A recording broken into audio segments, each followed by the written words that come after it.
अभिषेक Verma, news Arya words times में आपका स्वागत है।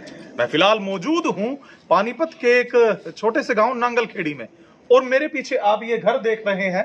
ये बहुत ही सादा घर है, बहुत ही आम सा घर है, और इस घर के ये सदस्य हैं, ये भी बहुत सादगी भरे हैं, आम सदस्य हैं।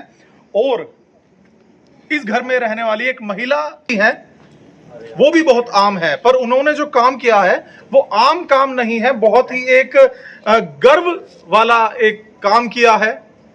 मिलवाते हैं आपको उनसे। नमस्कार मैम। नमस्कार। आपका नाम? रानी। रानी, आप इस गांव की निवासी हैं, इस छोटे से गांव की, और ऐसे घर में रहती हैं। आपने एक बार बताइए, आपने जो गोल्ड मेडल जीता है वो किस में जीता है? Para shooting volleyball national championship. कहाँ पर? चेन्नई में। चेन्नई में। तो चेन्नई में इन्होंने गोल्ड मेडल जीता है पैरा सीटिंग वॉलीबॉल में। तो ये प्रेरणा कहाँ से मिली? और ये फूल मालाएं आप सबने स्वागत किया इनका? जी सर, स्वागत किया इनका। आपकी क्या लगती है? मिसेज है। अच्छा जी। तो आप पूरा सपोर्ट करते हैं? हाँ जी, फुल सपोर्ट करते हैं। कब से आप ये कर रहे हैं, कब से खेल रहे हैं? 2016 से स्टार्ट किया था खेलने के लिए। वापिस आते हैं आपके पास। तो ये कहाँ से प्रेरणा मिली? और पैरा जो गेम्स में आजकल जिनके हाथ पैर हैं वो भी भीख मांगते हैं, वो भी काम ढंग से नहीं कर पाते। आप इस हालात में भी अपने हरियाणा के लिए, अपने गांव के लिए ये कर रही हैं। ये प्रेरणा कहाँ से मिली? एक बार सर मैं आप इधर मुँह कर लीजिए। एक बार मैं रेलवे का एग्ज़ाम देने गई थी, और वो मुझे क्लियर करना था, वो मेरा क्लियर नहीं हुआ। वहाँ एक लड़की ने अनाउंसमेंट किया था कि कोई बच्चा दिव्यांग अगर है, गेम करना चाहता है, तो इस डेट को फरीदाबाद में गेम है। तो फिर मुझे पता चला, मैं वहाँ मैंने अपने हस्बैंड को बोला, मेरे हस्बैंड बोले चलो कहाँ जाओगे, आप परेशान हो जाओगे ऐसे ऐसे। मैं बोली नहीं, मुझे एक अपना लक्ष्य देखना है, मुझे एक अपना सक्सेस होना है, मैं ज़रूर खेलूँगी। जो दूसरे लोग व्हील चेयर पे या बैसाखी पे खेलते हैं, मैं तो खुद चल पाती हूँ थोड़ा बहुत, तो मैं क्यों नहीं खेल पाऊँगी। तो कितने वक्त पहले की बात है ये 2016 की बात है। 2015 में मैंने देखा था, 2016 में मेरा मेडल आया था। कौन सा मेडल आया था? मेरा उसमें सेकंड मेडल आया था, जेवलिन में। जेवलिन में, नेशनल में। जी सर। तो उसके लिए कुछ प्राइज मनी कुछ मिला आपको? हाँ, मुझे 2 लाख रुपए हरियाणा गवर्नमेंट सरकार ने दिया। तो अब कितना आपको मिला है? मेरे को टोटल अमाउंट बहुत सारे मेडल नहीं, अभी इस गेम के लिए? इस गेम के लिए सर मुझे 5 लाख प्राइज हरियाणा गवर्नमेंट दी। तो उसके अलावा सरकार कोई मदद कर रही है? नहीं, उसके लिए कोई मदद नहीं करती सर। तो गेम्स के लिए जैसे आप तैयारी करती हैं, गेम्स के लिए उसमें खर्च भी आता होगा? जी सर। सब चीजें हैं, उसके लिए क्या रहता है सर? मैं अपना सब किन चीजों पर डिपेंड है आप? डाइट पे, जिम पे, स्टेडियम पे। उसके लिए एक्सपेंसेस जो खर्चे आते हैं वो मेरी फैमिली उठाती है सर। कोई दिक्कत परेशानी नहीं? नहीं सर, मेरी फैमिली पूरा सपोर्ट करती है, मेरे हस्बैंड पूरा सपोर्ट करते हैं। तो आपके ससुर, सास या और फैमिली में आपके कौन कौन है? मेरे ससुर जी है, मेरी सास है, वो गांव में रहती है, वो भी मुझे बहुत सपोर्ट करती है। वो कौन से गांव में रहते जो नरेला में रहते हैं सर, मंडोरा गांव में। हैं? उन्हें कोई दिक्कत? नहीं सर, उनका दिल खुश होता है। तो अभी बताया उन्होंने आपको कि हाँ जी, क्या कहा उन्होंने? बोला कि अच्छा है और ऊंचे पोस्ट पे जाओ आप, हमारा दिल खुश होगा, हम आपको इंटरनेशनल देखना चाहते हैं। और आपके कोई बच्चे? हाँ जी, एक बिटिया मेरे पास। तो कितने साल की है? वो 12 साल की है।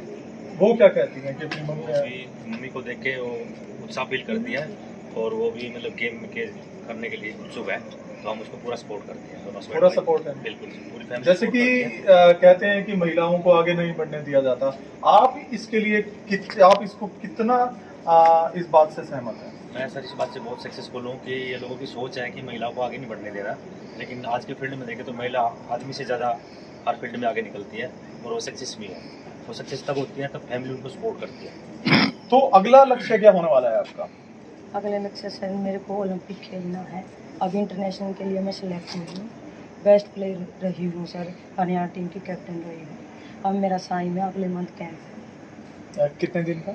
सर 2 महीने का। 2 महीने का कैंप है। तो ये जो भी खर्चा आता है वो सारा कौन उठाता है? गवर्नमेंट। सब गवर्नमेंट उठाती है? जी सर। तो नेक्स्ट गेम के लिए आपको कहाँ के लिए आपको चयन किया गया? आप मेरा इंटरनेशनल के लिए वो इंटरनेशनल चैंपियनशिप है सर। कौन से अब ये आप गेम चेंज करेंगी या इसी गेम में? इसी गेम में है सर। इसी गेम में। पहले कौन सा गेम खेलते थे आप? Para power lifting. वो क्यों छोड़ा आपने? सर उसमें थोड़ा सा डाइट का भी इशू था, उसमें हैवी डाइट थी और फिर थोड़ा सा फिजिकल भी प्रॉब्लम थी, अच्छा, इसलिए थोड़ा सा।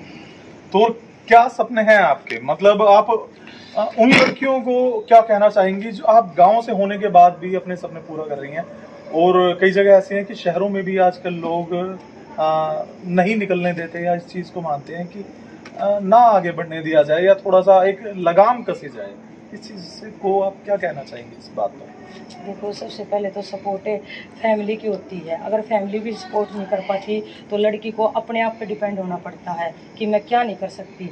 हर लड़की हर चीज़ कर सकती है, चाहे वो दिव्यांग है चाहे वो नॉर्मल लड़की है, ठीक है। हर लड़की को, हर औरत को ये सोचना चाहिए कि मैं किसी पे डिपेंड नहीं हूँ, मैं अपने पे डिपेंड हूँ, ठीक है। आज के वक्त में जहाँ गांव में एक महिला अपने परिवार का जो नाम है वो गर्व से ऊंचा कर रही है, वहीं कुछ महिलाएं जो केस सामने आ रहे हैं, जैसे मेरठ का भी केस है, बहुत ऐसे केस हैं, उन पर क्या कहना चाहेंगे आप? सर सबसे पहले तो मैं ये कहूँगा कि जो महिलाएं हैं हमारी जागरूक, आज के टाइम में जागरूक जो महिलाएं हैं उनको आगे निकलना चाहिए, तो लेकिन हमारे कुछ सामाजिक तत्व ऐसे हैं जिनको आगे निकलने के बजाय पीछे बैक में ले जाते हैं और इसीलिए उनकी मतलब सोच चेंज हो जाती है, इसीलिए वो आगे नहीं बढ़ पाते। तो मतलब आप क्या कहना चाहेंगे इस बात पर, जैसे जो आजकल बहुत सारे ऐसे केसेस आ रहे हैं? देखो सबसे पहले जिसको भी हम चुनते हैं उसकी हर फैसिलिटी देखनी चाहिए, ये बंदा कैसा है, विश्वासदायक है या नहीं है, ठीक है। तब किसी सामने वाले को विश्वास करना चाहिए और किसी को नहीं देखना चाहिए, पहले तो अपने आप पर डिपेंड हो, फिर सामने वाले को उसकी हर फैसिलिटी देखो, हर दिमाग देखो, हर चीज़ देखो भाई वो कैसा है, विश्वास के लायक है या नहीं है। तो अपने लिए या अपने साथी खिलाड़ियों के लिए सरकार से कोई अपील करना चाहेंगे क्या? अपने साथियों के लिए तो सर मैं ये अपील करना चाहती हूँ कि दिन रात मेहनत करें। सरकार से सरकार से यही मांग है, जैसे राजस्थान सरकार है, अगर गोल्ड मेडलिस्ट नेशनल रहता बच्चा तो वो नौकरी देती है, ये हमारी सरकार नहीं देती। मेरी यही अपील है कि जो भी हमारा बच्चा हरियाणा का आए और उसको नौकरी दे नेशनल। आपकी एज, आप कौन से ग्रुप में खेलते हैं? मैं सीनियर में खेलती हूँ सर। सीनियर। जी सर। अपनी बेटी के लिए जैसे आप आगे बढ़ी, तो अपनी बेटी का भविष्य क्या देखती हैं? मेरे पास एक बेटी है और वो डीएवी स्कूल में पढ़ती है, शिवाजी स्टेडियम में प्रैक्टिस करती है महिपाल कोच के पास।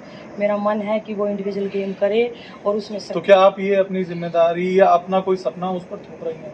जी सर, मैं ओलंपिक अभी तक नहीं खेली हूँ, तो मेरा सपना कि मेरी बेटी मेरे से ज़्यादा मेहनत करे, बॉडी की भी, दिमाग की भी और हर पढ़ाई की भी, मेरे से ज़्यादा ओलंपिक खेले। मैं चाहती हूँ कि मेरी बेटी जेवलिंग करती है एथलेटिक्स में, कि मेरी बेटी ओलंपिक खेले, मेरा बहुत सपना। हाँ जी, तो आपको कैसा लग रहा है, आप क्या लगती हैं इनकी? ये मेरी बड़ी सिस्टर है, तो देखो घर में मेडल आता है तो प्राउड तो फील होता है डेफिनेटली, बट थोड़ा सा हमें ये देखना है क्योंकि जो हमारी कंडीशन है, जिस कंडीशन में ये अपनी प्रैक्टिस करती हैं, अपनी फैमिली को भी संभालती हैं, फैमिली भी सपोर्ट करती है, ऐसी बात नहीं है, लेकिन समाज साथ में आए, गवर्नमेंट साथ में आए और ज़्यादा इन्हें प्रोत्साहन दे तो शायद और ज़्यादा ये बेटर कर पाएंगे। इतनी चीज़ें होने के बाद भी इन्होंने गोल्ड मेडल जीता है, तो सोचिए अगर इन्हें सपोर्ट मिले तो ये हर फील्ड में गोल्ड मेडल लेके आएंगे। तो इससे क्या होगा, हमारी जो और बहनें हैं, लड़कियां हैं, उन्हें भी मोटिवेशन मिलेगा, वो भी और ज़्यादा आगे आएंगी, राइट। तो हमें ज़्यादा से ज़्यादा सपोर्ट करना है ताकि और भी लड़कियां इनसे इंस्पिरेशन ले सकें और ज़्यादा से ज़्यादा फील्ड में आगे आ सकें। तो कहने का मतलब ये है कि आज के टाइम पे लोगों को इंस्पायर होना चाहिए ऐसी महिलाओं से जो गर्व से नाम ऊंचा करे, ना कि उन महिलाओं से जो किसी या किसी भी ऐसे इन्फ्लुएंस किसी से ना हो। अगर हमें इन्फ्लुएंस होना है तो हम पॉजिटिव वे में हो, अगर हमें किसी से इन्फ्लुएंस होना है तो हम पॉजिटिव वे में हो। अगर नेगेटिव चीज़ें हो रही, लाइक अभी जैसे आपने सवाल पूछा था, तो हर कैटेगरी में सोसाइटी के अंदर हर तरह के लोग होते हैं, तो कुछ नेगेटिव चीज़ें भी होती हैं, कुछ पॉजिटिव चीज़ें भी होती हैं। तो अगर हमें इन्फ्लुएंस होना है तो पॉजिटिव चीज़ों से, ना कि नेगेटिव चीज़ों से। ये लड़कियों के लिए सजेशन है मेरा। और एक चीज़ और, लड़कियां जो इनसिक्योरिटी फील करती है तो उसमें हमें थोड़ा सा इनसिक्योरिटी किस चीज़ में? अपनी किसी भी चीज़ को लेके वो घर से बाहर निकलते हुए डरती हैं, या फिर घर में भी किसी चीज़ को बात को कहते हुए डरती हैं।